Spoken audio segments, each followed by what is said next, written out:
Welcome to Amigos IAS.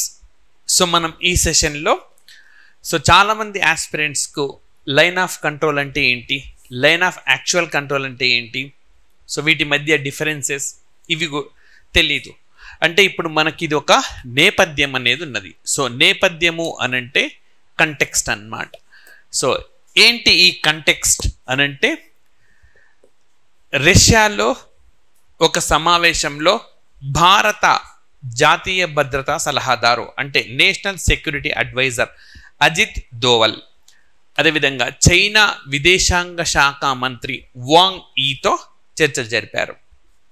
ఈ చర్చల్లో స్పష్టంగా ఆయన ఒక మాట చెప్పారు. అదేంటంటే, లైన్ ఆఫ్ యాక్చువల్ కంట్రోల్ వద్ద, లేదా తెలుగులో దీన్నే వాస్తవాధీన రేఖ అంటారు, ఈ రేఖ వద్ద శాంతి ఏర్పాటు చేయండి, లేదా చైనా సంయమనం పాటించకుంటే ఇరు దేశాల మధ్య ఉండే ఈ ఉద్రిక్తతలు ఏవైతే ఉన్నాయో అవి కొనసాగుతూనే ఉంటాయి.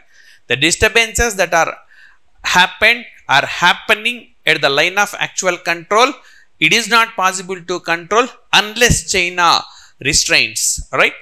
ఏవైతే యాక్టివిటీస్ చేస్తూ ఉన్నదో చైనా దాన్ని నిలిపివేయాలి అని చెప్తున్నారు. ఈ నేపథ్యంలో మనము లైన్ ఆఫ్ యాక్చువల్ కంట్రోల్ అంటే ఏంటో చూద్దాము. ఇక్కడ రెండు రేఖలు మీకు కనపడుతూ ఉన్నాయి. Line of control. Line of కంట్రోల్ని తెలుగులో మనము నియంత్రణ రేఖ అంటాం. నియంత్రణ రేఖ. లైన్ ఆఫ్ యాక్చువల్ కంట్రోల్ అనేది ఇక్కడ ఉన్నది, ఇది వాస్తవాధీన రేఖ. మరి మామూలుగా అయితే క్వశ్చన్స్ ఏవో చిన్న చిన్న ఎగ్జామినేషన్స్లో అయితే ఏమడుగుతారంటే, line of actual control, line of control ఏ దేశాలను విడదీస్తుంది అని చెప్పి. లైన్ ఆఫ్ కంట్రోల్ ఇండియాను పాకిస్తాన్ను విడదీస్తే, లైన్ ఆఫ్ యాక్చువల్ కంట్రోల్ మనకు ఇండియాను చైనాకు మధ్య ఉన్నది, రైట్? ఇట్లాంటివి చిన్న చిన్న ఎగ్జామినేషన్లో ఏ దేశాల మధ్య అని అడుగుతారు. మనం లైక్ గ్రూప్ 1 కానీ సివిల్స్ ఎగ్జామినేషన్స్లో కొంచెం కంటెక్చువల్గా మనకు అడుగుతారు. నిజానికి భారతదేశానికి చైనాకి మధ్య 1914లో 1914లో మెక్మోహన్ రేఖను గీశారు. అయితే టిబెట్, చైనా నుంచి కాకుండా టిబెట్ నుంచి ప్రతినిధులు పాల్గొన్నారు. అది బ్రిటిష్ ఇండియాకు అండ్ నాటి, లైక్ చైనా అంటారు, టిబెట్ అంటారు, వారి మధ్య జరిగిన చర్చ అది. అయితే ఈ రేఖను చైనా గుర్తించడం లేదు. ఇప్పుడు చూడండి, లైన్ ఆఫ్ యాక్చువల్ కంట్రోల్ కంటే ముందు పరిశీలిస్తే భారత్కి చైనాకి మధ్య మనకు వివాదం ఉన్నది ఎక్కడ అంటే లడాఖ్లో, అదేవిధంగా మనకు అరుణాచల్ ప్రదేశ్లో. ఇంకొక మ్యాప్ మనం ఇక్కడ చూద్దాము. ఇక్కడ చూడండి, ఇది చైనా, ఇది లడాక్ ప్రాంతం. ఇక్కడ భారత్కు చైనాకు మధ్య వివాదం ఉన్నది, ఇక్కడ భారత్కు చైనాకు మధ్య వివాదం ఉంది. నిజానికి భారత్కు చైనాకు మధ్య లడాక్ సరిహద్దు కలిగి ఉన్నది, ఉత్తరాఖండ్ హిమాచల్ ప్రదేశ్ ఉన్నది, సిక్కిం ఉన్నది, అరుణాచల్ ప్రదేశ్. ఇక్కడ ఉత్తరాఖండ్, హిమాచల్ ప్రదేశ్, సిక్కిం, ఈ హిమాచల్ ప్రదేశ్, ఉత్తరాఖండ్, సిక్కిం ఈ పోర్షన్ ఏదైతే ఉన్నదో ఇక్కడ ఎలాంటి వివాదం లేదు, right? Western sector, eastern sector అంటే పశ్చిమ భాగంలో ఉన్నది, తూర్పు భాగంలో ఉన్నది. ఈ రెండు ఏరియాస్లో మాత్రమే వివాదం అనేది ఉన్నది. అరుణాచల్ ప్రదేశ్ని అయితే ఏకంగా ఇది తమ దేశమే అని చెప్తుంది చైనా. అంతేకాదు, దాని ఒక ప్రావిన్స్గా ప్రకటించింది. ప్రావిన్స్ అంటే మనం స్టేట్ అని అంటాం, రాష్ట్రము అంటాం. ప్రావిన్స్గా ప్రకటించడంతో పాటు కొన్ని సబ్ డివిజన్స్ అన్నమాట, జిల్లాలుగా విభజిస్తూ ఒక మ్యాప్ను కూడా రిలీజ్ చేసింది. ఈ ఇటీవలి కాలంలో జరిగిన పరిణామమే ఇది. ఇక్కడ మనకేంటనంటే, నిజానికి రైట్ ఈ ప్రాంతం అక్సై చిన్ ప్రాంతం, ఇది లైక్ 1962లో భారత్ కోల్పోయిన ప్రాంతము. అయితే చైనా మెక్మోహన్ రేఖ మన ఇద్దరి మధ్య అది ఒక విభజన రేఖ కాదు అని చెప్పి మరొక రేఖను, లైక్ ఈ విధంగా ఉందనుకోండి, మరొక రేఖను గీసింది. అయితే ఈ రేఖ స్పష్టంగా ఎక్కడి నుంచి వెళ్తుంది అన్నది క్లారిటీ ఎక్కడ లేదు. పాంగ్యాంగ్ లేక్ కూడా ఇక్కడ మధ్యలో వస్తుంది. మనకు ప్రపంచంలోనే అత్యంత ఎత్తులో ఉన్న ఒక ఎగ్జోటిక్ లేక్ అని, అంటే బయటకు వెళ్ళే మార్గం లేకపోతే మనము ఆ పేరుతో పిలుస్తామన్నమాట. రైట్. అండ్ ఇక్కడ అనేక ఎత్తైన పర్వతాలు ఉన్న నేపథ్యంలో సో ఎక్కడి నుంచి ఆ పర్వతాలను అధిరోహించి మనం గీయడం సాధ్యం కాదు. సో ఆ విధంగా ఆ డిస్టర్బెన్స్ అనేది మనకు ఉంది అన్నమాట. సో ఈ విధంగా లైన్ ఆఫ్ యాక్చువల్ కంట్రోల్ ఎక్కడి నుంచి పోతుంది ఎవరికి తెలియదు. సో మనమేమో ఫర్ ఎగ్జాంపుల్ ఇక్కడి నుంచి పోతుంది అన్నాం అనుకోండి, ఇక్కడ దాకా మా భూభాగం, చైనా వాడు ఏమంటాడు ఇక్కడి నుంచి వెళ్తుంది అని అంటాడు. ఈ లేక్ వద్ద కూడా మనకు అనేక ఇలా పొడుచుకొని వచ్చే నిర్మాణాలు ఉన్నాయన్నమాట. ఓకే, పొడుచుకొని వచ్చే. సో భారతదేశం ఏమో ఇది ఇక్కడి నుంచి వెళ్తుంది అంటుంది, చైనానేమో ఇక్కడి నుంచే వెళ్తుంది అని అంటుంది. సో రెండు దేశాల మధ్య ఈ విషయంలో ఏకాభిప్రాయం అనేది లేదు. కాబట్టి లైన్ ఆఫ్ యాక్చువల్ కంట్రోల్ భారతదేశం అంగీకరించడం లేదు, చైనా అంగీకరించడం లేదు, ఏ అంతర్జాతీయ సంస్థ కూడా దీన్ని ఆమోదించడం లేదు. ఈ విషయాన్ని స్పష్టంగా గుర్తుపెట్టుకోవాలి. సో భారత్కి చైనాకి మధ్య 3488 కిలోమీటర్స్ మేర సరిహద్దు అనేది కూడా ఉన్న విషయం మీకు తెలిసిందే. 3488 కిలోమీటర్స్ మేర సరిహద్దు ఉన్నది భారత్కు చైనాకు మధ్య.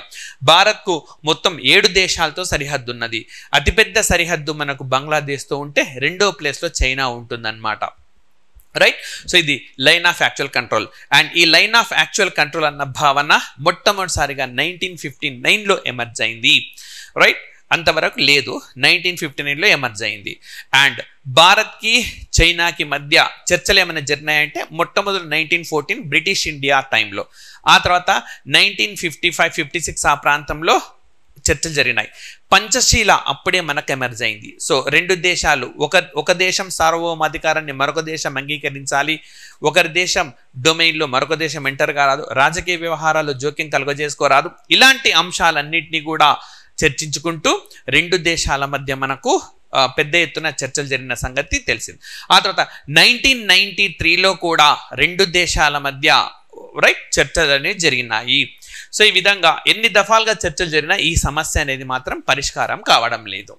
రైట్, ఇది లైన్ ఆఫ్ యాక్చువల్ కంట్రోల్. మరి లైన్ ఆఫ్ కంట్రోల్ అని అంటే ఏంటి? సో భారతదేశాన్ని పాకిస్తాన్ను విడదీస్తున్న రేఖ అనగానే మనం చిన్నప్పుడు స్కూల్లో చదువుకున్నాం, రాట్క్లిఫ్ రేఖ అని. రాట్క్లిఫ్ అని చెప్పి మనం చదువుకున్నాం. రెండు దేశాలను విడదీస్తున్న రేఖ. ఇది బ్రిటిష్ వాళ్లే గీసిన రేఖ. కేవలం ఇండియాను పాకిస్తాన్ను మాత్రమే కాదు, ఇండియాను బంగ్లాదేశ్ను కూడా విడదీస్తున్న రేఖ రాట్క్లిఫ్ రేఖగా మనం చెప్పుకోవచ్చు. అయితే మనకు 1947 ఆగస్టు 14న పాకిస్తాన్కు, ఆగస్ట్ 15న భారతదేశానికి స్వతంత్రం వచ్చిన సంగతి తెలిసిందే. 1947 అక్టోబర్ 22వ తేదీన మరి పాకిస్తాన్ జమ్మూ అండ్ కాశ్మీర్ పైన దాడి చేయడం స్టార్ట్ చేసింది. సో మరి అప్పుడు జమ్మూ అండ్ కాశ్మీర్ మన దేశమా అంటే కాదు. మన దేశం ఎందుకు కాదు? సో నిజానికి బ్రిటిష్ వాళ్ళు భారత్ నుంచి నిష్క్రమించేటప్పుడు వాళ్ళు ఏమని చెప్పినారు, సంస్థానాలు ఎయిదర్ ఇండియాలో కలవచ్చు లేదా పాకిస్తాన్లో కలవచ్చు లేదా స్వతంత్రంగా ఉండవచ్చు అన్నారు. మరి జమ్మూ అండ్ కాశ్మీర్ స్వతంత్రంగా ఉంది. So Jammu and Kashmir ruler chosen to be independent like princely state. అయితే ఎప్పుడైతే పాకిస్తాన్ దాడి చేయడం స్టార్ట్ చేసిందో భారత్ సహాయాన్ని కోరారు. భారత్ ఏం చెప్పింది, జమ్మూ అండ్ కాశ్మీర్ భారత్లో విలీనం చేయని పక్షంలో మేము ఏం చేయడానికి లేదు అని చెప్పింది. అయితే జమ్మూ అండ్ కాశ్మీర్ భారత్లో విలీనం చేస్తూ ఆయన సంతకం చేశారు. దీంతో భారత సైన్యం రావడం, పాకిస్తాన్ ఓటమి దిశగా వెళ్ళడం ఇలా జరుగుతున్న నేపథ్యంలో ఐక్యరాజ్య సమితి ఎంటర్ అయింది. సో ఈ ఐక్యరాజ్య సమితి ఏం చేసిందంటే ఇక్కడ మరొక రేఖ గీసింది, లైన్ ఆఫ్ కంట్రోల్ అనేది. ఇది నియంత్రణ రేఖ. సో ఇక్కడ సంయమనం పాటించండి, సమస్యను మేము పరిష్కరిస్తామని చెప్పింది. అంతేకాదు ఐక్యరాజ్య సమితి భద్రతా మండలిలో ఒక తీర్మానం కూడా మనకు ఆమోదం పొందింది, UNMOGIP అని చెప్పి, యునైటెడ్ నేషన్స్కు సంబంధించిన military observer group in India and Pakistan. అంటే నియంత్రణ రేఖ వద్ద రెండు దేశాలు సంయమనం పాటిస్తున్నాయా లేదా అని చెప్పి పరిశీలిస్తూ ఉంటారు. So United Nations military observer group between India and పాకిస్తాన్గా చెప్పుకోవచ్చు. అంటే లైన్ ఆఫ్ యాక్చువల్ కంట్రోల్ ఎవరు గీయలేదు, రెండు దేశాల ఆమోదం లేదు. లైన్ ఆఫ్ యాక్చువల్ కంట్రోల్ని ఎవరు గీశారో తెలియదు, ఎలా గీశారో తెలియదు, ఎక్కడి నుంచి వెళ్తుందో స్పష్టత లేదు. అండ్ రైట్ అండ్ రెండు దేశాల ఆమోదం లేదు, ఏ అంతర్జాతీయ వ్యవస్థను కూడా దీన్ని అంగీకరించడం లేదు, తెలియదు. కానీ లైన్ ఆఫ్ కంట్రోల్ నియంత్రణ రేఖను గీసింది మనకు యుఎన్ఓ. రెండు దేశాలు ఆమోదించినాయంటే ఆమోదించినాయి. ఎప్పుడు ఆమోదించినాయంటే 1972లో సిమ్లా ఒప్పందం ద్వారా, సిమ్లా అగ్రిమెంట్ ద్వారా ఆమోదించినాయి. ఇంతకాలం ఎందుకు జరిగింది అని అంటే మనకు 1971 డిసెంబర్ 3వ తేదీ నుంచి డిసెంబర్ 16వ తేదీ వరకు భారత్కి పాకిస్తాన్కి మధ్య యుద్ధం జరిగింది. బంగ్లాదేశ్ విమోచన యుద్ధంగా మనం దాన్ని పేర్కొంటాం. So Bangladesh liberation war. So ఈ యుద్ధం తర్వాత రెండు దేశాల మధ్య చర్చ జరిగిన మేరకు లైన్ ఆఫ్ కంట్రోల్ అనేది మనకు ఏర్పాటైంది. సో లైన్ ఆఫ్ కంట్రోల్ అయితే అంతకుముందే అంటే లైన్ ఆఫ్ కంట్రోల్ 1962లోనే పాకిస్తాన్ ఏదైతే ఆక్రమించుకున్నదో, మనం పాక్ ఆక్యుపైడ్ కాశ్మీర్ అంటున్నాం కదా, పాకిస్తాన్ ఈ భూభాగాన్ని అయితే ఆక్రమించుకున్నదో, అంటే యుఎన్ఓ ఏదైతే రేఖ గీయక ముందే ఆక్రమించుకుందో ఆ ప్రాంతంలో కొంతమేర చైనాకు అప్పగించింది. అంటే తనదు కాని ప్రాంతాన్ని తాను ఆక్రమించుకొని అది వేరే దేశానికి ఇచ్చింది. అదే అక్సై చిన్ ప్రాంతం అన్నమాట. సో ఆ విధంగా ఈ మూడు దేశాలతో ఈ అంశాలన్నీ ముడిపడి ఉన్నాయి. రైట్, మరి ఇంతేనా వివాదము అని అంటే ఇంకా వివాదము ముదురుతూ ఉన్నది. లైక్ చైనా మనకు బెల్ట్ అండ్ రోడ్ ఇనిషియేటివ్ అని ఒకటి ప్రతిపాదించింది. సో ఈ బెల్ట్ అండ్ రోడ్ ఇనిషియేటివ్ ఏంటి అని అంటే మనం చరిత్రలో చదువుకున్నాం సిల్క్ రోడ్ అని చెప్పి. ఆ మార్గం గుండా ఈ ఆసియా ఖండాన్ని, యూరోపియన్ కాంటినెంట్ని, అదేవిధంగా ఆఫ్రికన్ కాంటినెంట్ని కలుపుతూ వారు ఒక పారిశ్రామిక కారిడార్ అన్నింటిని కూడా డెవలప్ చేస్తున్నారు, అన్నింటిని కూడా అభివృద్ధి చేస్తూ ఉన్నారు. సో మరి ఇందులో భారత్ చేరలేదు. కానీ ఇందులో పాక్ ఆక్యుపైడ్ కాశ్మీర్ గుండా చైనా పాకిస్తాన్ ఎకనామిక్ కారిడార్ వెళ్తూ ఉన్నది. దీని పట్ల భారత్ అబ్జెక్షన్ చెప్పింది. ఒక సార్వభౌమ దేశానికి సంబంధించిన భూభాగంలో ఆ దేశ అనుమతి లేకుండా వెళ్ళడాన్ని భారత్ తప్పుపడుతూ ఉన్నది. ఈ చైనా పాకిస్తాన్ ఎకనామిక్ కారిడార్ ఇప్పుడు ఆఫ్ఘనిస్తాన్ వరకు కూడా పొడిగించినారు. దీంతో ఈ వివాదంలోకి ఇప్పుడు ఆ దేశం కూడా ఎంటర్ అయింది. సో ఇట్లా ఒక సరళం ఎప్పుడో రెండు దేశాలు పరిష్కరించిన సమస్య ఇప్పుడు అనేక దేశాలతో ముడిపడి ఉన్నది. సో ఈ నేపథ్యంలో ఈ డిస్టర్బెన్సెస్ అన్నవి, ఉద్రిక్తతలు అన్నవి క్రమం తప్పకుండా కొనసాగుతున్న నేపథ్యంలో రష్యాలో బ్రిక్స్ దేశాల సమావేశానికి వెళ్ళిన Ajit Doval, national security adviser, so వారు దీన్ని ప్రస్తావించినారు. సో ఎప్పుడైనా సరే భారత్ చైనాకు వివాదం వచ్చినప్పుడల్లా మనం లైన్ ఆఫ్ యాక్చువల్ కంట్రోల్ గురించి అడుగుతారు, లైన్ ఆఫ్ కంట్రోల్ గురించి అడుగుతూ ఉంటారు. సో మనకు ఇంతకుముందు మీరు చెప్పినట్టు మామూలు ఎగ్జామినేషన్స్లో అయితే ఏ దేశాలను విడదీస్తాయని అడుగుతారు.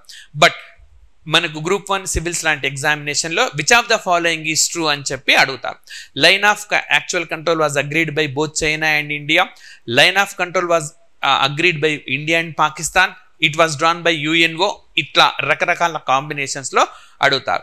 మరి అలాంటి కాంబినేషన్స్లో ఉండే క్వశ్చన్స్ని అటెంప్ట్ చేయాలంటే ఇప్పుడు నేను చెప్పిన కాన్సెప్చువల్ క్లారిటీ ఉన్నప్పుడు మాత్రమే ఆన్సర్ చేయగలుగుతాం.